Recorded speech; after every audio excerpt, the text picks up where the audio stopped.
Spoiler warning, consume at your own risk. So episode 1 does a very good job of setting up the series. It has a lot of firsts and establishes a lot of the status quo from where all these characters start. Like, from just opening up the episode, you can tell it's going to be doing a lot of heavy lifting because the episode is over an hour long, rather than the conventional 20-ish minutes that the other episodes of the series are. And from the opening, we see Lance, Pidge, and Hunk in a simulator, and it sets up that they are all competent, but inexperienced. Like Hunk, very good mechanic, but is not good with turbulence and throws up into the gearbox.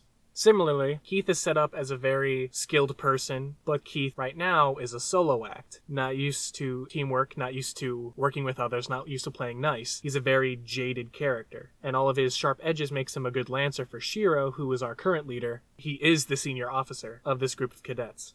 Keith is also shown to be the most instinctually connected to Voltron, because he's the one that feels the energy and is pulled out to the desert to search for Voltron when he doesn't know what Voltron is yet.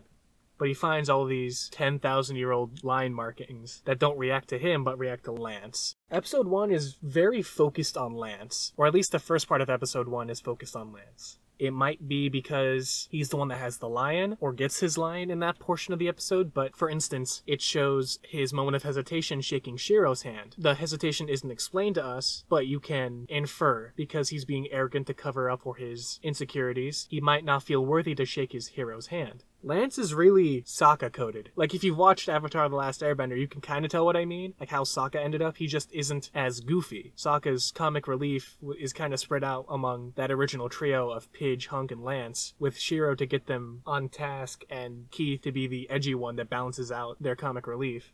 That first part of the episode sets up the tone of the series as action-adventure with comedy. It strikes that balance between having the harsh and realistic full action tone and the whimsical full comedy tone. Like, it goes back and forth between goofy and realistic, and it's very refreshing. It doesn't get old. Something else that I noticed is that they set up the lions as if they are on autopilot, which makes sense because the lions are kind of mystically sentient. So having them being thought of as being on autopilot makes sense, but it also helps the audience understand why a mechanic and a communications officer like Hunk and Pidge are able to handle their own lions and pilot their own lions with about the same level of proficiency as Lance or Keith or Shiro, if maybe a little bit less because they're not as experienced pilots. Part of the episode, they set up the lions as the black lion is decisive, a born leader, in control, followed without hesitation, and the literal head of Voltron.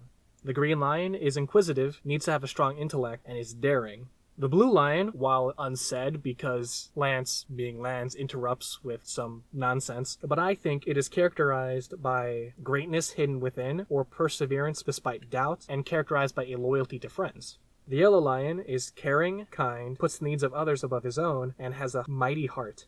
The red lion is temperamental and difficult, while faster and more agile than the others, is more unstable as well. It needs a pilot that is instinctive and has plenty of skill. It is also the literal right hand of Voltron, so it's a walking, flying lancer position. And all this explanation coming from Allura, who with Karan are both very good introductory aliens, as well as helpful support characters, and pretty much walking tragedies. Like, they are 10,000 years out of time. Their civilization has been completely ruined, and they're the last ones of their species. Also, coming back to that Avatar The Last Airbender comparison, Allura and Lance meeting is very much like a gender-bent boy in the ice type meeting, but where Lance is Sokka-coded, Allura is kind of Katara-coded. They're acting the same way. But anyway, yeah, the first episode does a very good job setting up everything else. Like, they get the lions, they have their first battle. While getting the lions, there's a good moment between Shiro and Pidge where Shiro accidentally quotes Pidge's dad to Pidge for encouragement, which is a good moment. And all of the three that are still having to get their lions have similar moments. Like Hunk saving Lance from missiles, or Keith having to prove himself by ending up thrown out into space, trying to free the captured Red Lion from the Galra. Though I am a little concerned that their plan of attack to get the Red Lion back includes a war crime. That was explicitly false surrender. But the battle does a lot of setup for the later stuff. Like Pidge's personal mission, overtaking the explicit objective of this journey. He wants to save his dad and his brother, so he almost derails the entire mission because this is the ship that Shiro was abducted on. It also sets up that while they did form Voltron and win that battle, they don't know how they did it. Like they say again and again, they don't know how they did it. And it really just came about because of a Darkest Hour rousing speech from Shiro boosting the morale enough to form Voltron. The episode ends with Allura saying, "We won the battle, but the war just began." And you get a sense for the kids that this is extremely large stakes that they did not sign up for and they aren't ready for, but they're proud of what they did here today, and they're proud of the label as Defenders of the Universe. Episode 2 is really just dealing with the aftermath of Episode 1. Like, most of Episode 2 is a training montage, getting the castle ready to go, and getting the crew, or the paladins, on a war footing. That means able to form Voltron, able to act as a team, able to respond to emergencies and alarms in a reasonable manner. Since in Episode 1 they weren't able to form Voltron until they had that morale boost and they did it on adrenaline, they still don't know how, so they spend all this time trying to find different ways to form Voltron. When that doesn't work, they do all of these team building exercises. And most of the practice was a lot of solid solo performances, mostly Shiro doing well because of his experience, or Keith covering when Shiro had his PTSD and slot-relevant amnesia pop up, but they still weren't working as a team until they had that food fight. But yeah, it was a training episode.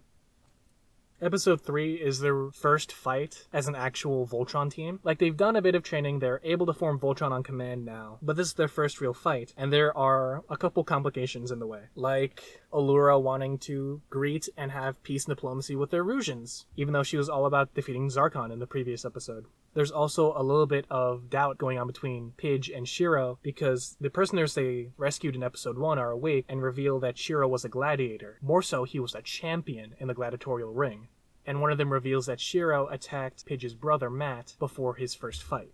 Shiro, not remembering what happens, goes to the ship that he had been captured on, which had crash-landed after their first battle, because he wants the whole story. Pidge goes with him and tries to get the download, and is kind of harsh with Shiro, which is unfortunate but understandable because he thinks that he just attacked his brother. But Shiro saves his life from the Robeast entering the atmosphere and meteoring into the ship that they were in. And the Robeast that they're fighting is essentially a bigger version of the gladiator that Shiro originally fought, and they're able to eventually win. After the battle, Shiro makes up with Pidge because he remembers the whole story, and Pidge hugs Shiro with tears in his eyes, and Shiro says that, "I know your dad would be really proud of you, Katie."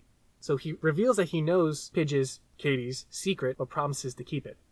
Episode 4 is the time for the Galra to capitalize on the Paladins' biggest weakness, quote-unquote, them caring for the lives of others, which solidly lands them in the villain column. Like, that's very efficient, but also brutal. And they're having this big party with the Erusians because this castle has been there for 10,000 years, they've been neighbors for 10,000 years, and they've been terrifying these people. But Shiro has a bad feeling about the lowered security, and that's very solid foreshadowing. During the party, Lance and Hunk are shown to be homesick. Meanwhile, Allura is doing some digging into Pidge because the space mice reveal that Pidge is a girl, but it backfires because Pidge instead admits her plan to leave the team and go search for her dad and her brother. And that has always been Pidge's first priority, so Pidge is just being true to form. The rest of the team also is divided on this. Like, Lance wants to go home, Pidge wants to save her family. Hunk also wants to go home because he never signed up for a life fighting aliens. Keith and Shiro are still on board with being the team and fighting the good fight, which is a very good character moment for this team. And then the plot of the episode happens, and the crisis brings them together. Pidge actually volunteers the pod that she'd been preparing. Hunk and Karan go to get a crystal to replace the one that had just been blown up. Allura and Keith split off to help the Erusians, who came running in asking for help because their village was burning. So Shiro's the one tending to Lance and standing guard, but gets defeated as Sendak invades the castle, which leaves only Pidge free to help. And the Galra plan is actually very efficient. That would have worked, that should have worked. The only real weakness is reporting it in to the emperor of their universe-spanning empire before they actually achieved their mission. Other than that, it's amazingly efficient. But Pidge manages to follow some directions from Allura and manages to find her way into shorting out the main engine, which means the Galra can't leave yet. This episode also does a fairly good few points of world building, with Nunville being introduced and the introduction of Balmera, a giant petrified animal that naturally grows the power crystals that everything runs on. Excellent world building. And the Galra making it into a mining colony solidly paints the Galra as cruel and exploitative. But yeah, very good world building, very good inter-character conflict. Episode 5 is pretty much capping off the Erusian arc, or at least the action part of what happens on Eris. Since it opens with Sendek saying this ship will rise by day's end, everything is centered around getting the ship back. The interesting thing here is as Pidge is going through the ship, trying to keep them from lifting off, being, careful not to touch the giant lightning bolts that power the particle barrier, the entire time Pidge is having flashbacks to times with her family, and showing how she meets Hunk and Lance. And over the course of this episode, she has the realization that she hasn't always been there for her team, but this time she will be, which is a nice mini character arc for Pidge to have, especially this early in the series. And during Pidge's section of this episode, Rover does a couple saves, like saving Pidge from falling down a chute after her jump pack gets shot out, saving Pidge from being electrocuted, or whatever the proper term for that energy is, when she overloads the engine by letting her grab on as she hovers. And when she's fighting Haxus, Rover sacrifices himself by powering off and making Haxus drop into the engine, which is a self-sacrifice that hurt a little bit more than I was expecting, considering it was a floating robot drone dog. In Hunk's portion of the episode, as he and Karan are on the Balmera trying to get a crystal, they get helped by some Balmera dwellers, specifically one named Shay, and Hunk and Shay bond over wanting to see the sky and the idea of freedom. Or when they eventually get captured taking the crystal, Shay breaks them out and loads the crystal onto their ship, even though her brother betrays her and they almost get captured again. She's the one that lets him escape, with Hunk promising to come back for her. The crystals themselves between Team Voltron's crystal and the Galrus crystal also show a fair bit of characterization. Since the Galrus crystal was mined and was not given freely with an exchange of energy, it came out looking jagged and asymmetrical and just downright evil. Meanwhile, Team Voltron's crystal looks very elegant and like a shell with a standard geometry to it, since Karan did it the traditional way of giving his energy to the Balmera in exchange for the crystal. Having that be the traditional way is also, again, really good world building. That and the introduction of the idea of Skulltrite and Weblums, and the fact that there are two minerals that come from giant animals, that's really good and interesting world building. Returning to the ship, Pidge might be the one that's keeping them from lifting off, but Allura and Keith are still unable to get into the ship because Pidge is unable to turn off the particle barrier generator. And the space mice turn out to be surprisingly effective and plot relevant, as they're the ones that bring down the barrier. This all leads to a confrontation in the bridge between Sendak and most of Team Voltron, with even Lance coming back to consciousness to turn around the standoff for one shot at Sandek's exposed back, since he wasn't restrained since he was knocked out and wounded by the explosion. The episode ends with Lance being put in a healing pod and Pidge reaffirming her pledge to Team Voltron, since she now understands her dad's feelings that the crew that he flew with was like family, and she's all in support of the mission now. All in all, this first part of the season is very good. This is the 4th animated Voltron series, after the original Voltron in the 80s, Voltron the Third Dimension, and Voltron Force.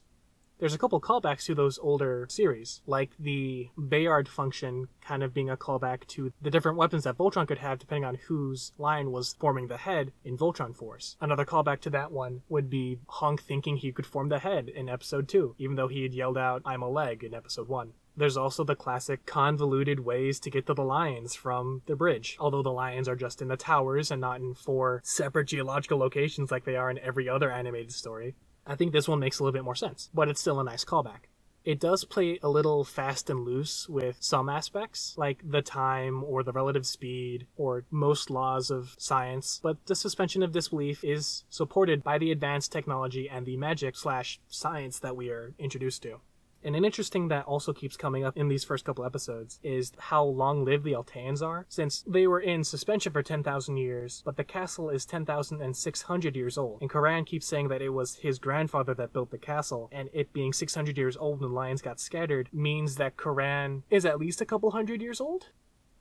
The first part of Season 1 of Voltron does an excellent job doing a lot of the setup. This is the starting line for the rest of the series, and the series has 8 total seasons, so it did a very good job. I personally remember watching this series back when it came out in 2016, and my thoughts on it were very positive then, and looking at it with a storytelling-based eye, it's still pretty solid. So, yeah, that's about it.